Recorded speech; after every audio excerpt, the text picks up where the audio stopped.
Hello and welcome to Country Sports TV. I'm Ian the Gun and I'm in the workshop again. As you know, I'm a gunsmith and I have my own workshop. We're doing a couple of repairs on antiques this week and I just thought you might find it interesting. This is what would be called a horse pistol, a self-defense weapon. Made in the late 1700s, early 1800s. By 1820, 1830 we started using percussion. But it's got what we call a semi-waterproof lock on it. I'll put it closer to the camera so you can see. It's not cut right through on the pan. It only goes... Right, let me put the frizz down so you can see. This is what's called a semi-waterproof lock. If it was cut right the way through there, it would be a waterproof lock. And what we've done with this one is we've put a new cock on it, and chop drawer and screw, and we've made a new safety for it. The old safety was broken off, and all we had was that part of it. A little closer.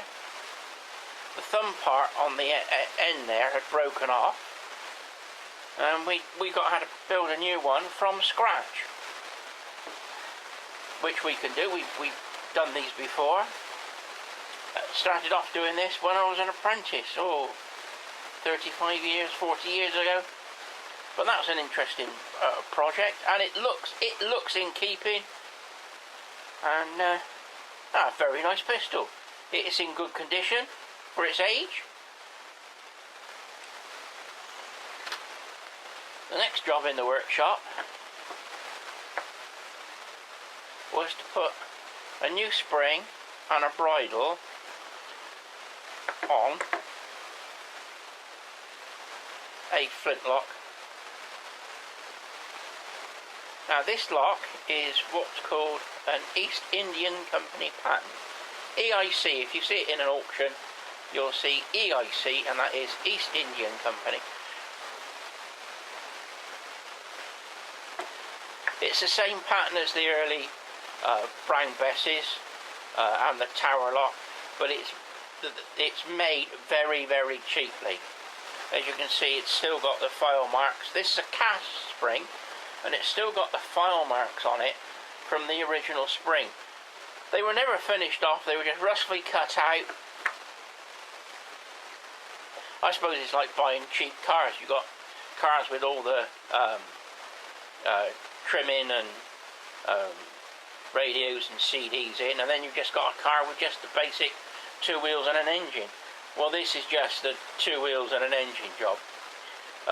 Very, very basic. The bridle just fits across the top there. We had to make a new bridle and screw for it, but we've got it working. I can show you. There we are.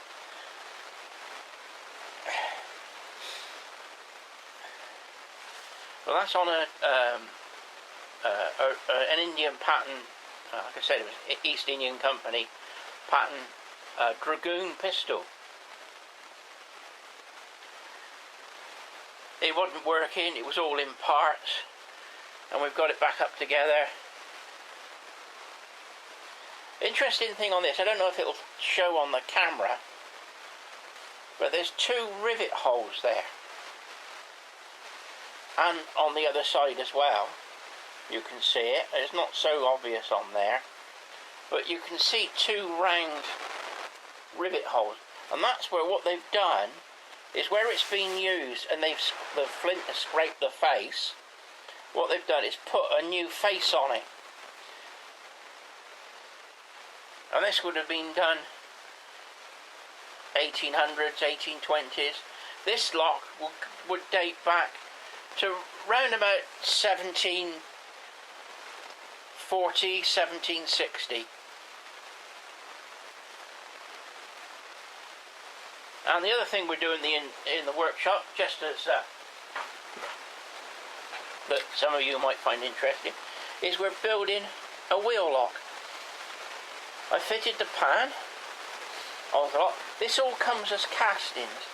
The same company that did the Flintlock cock that was made from a casting.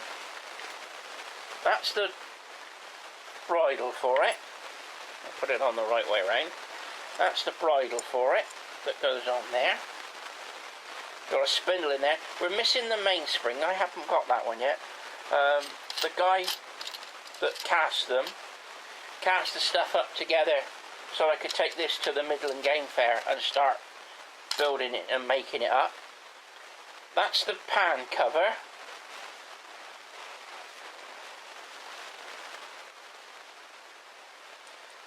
So he let me have the parts that he already had in stock, and they're casting the other parts as we speak. Hopefully next year, when we do the shows, we'll be rebuilding this and getting it ready to use. We're going to build it into a working shotgun, I think. It would have been on a pistol,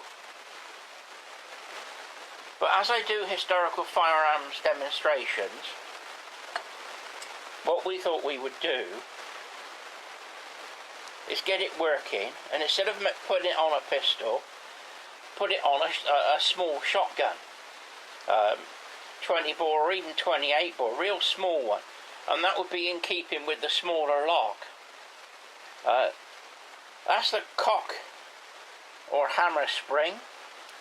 I've got the top jaw for it. Now on a wheellock, you had a wheel that goes there. You can see the edging where the old wheel went, and that would go onto the spindle. That's the bridle, and that covers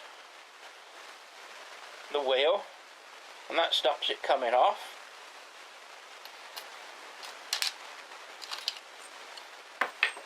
We've also got the sear that goes onto there, goes through the lock, and that the trigger, when the trigger goes onto there, the trigger actually pushes that back. Still got to do some work on this. It's quite stiff at the moment.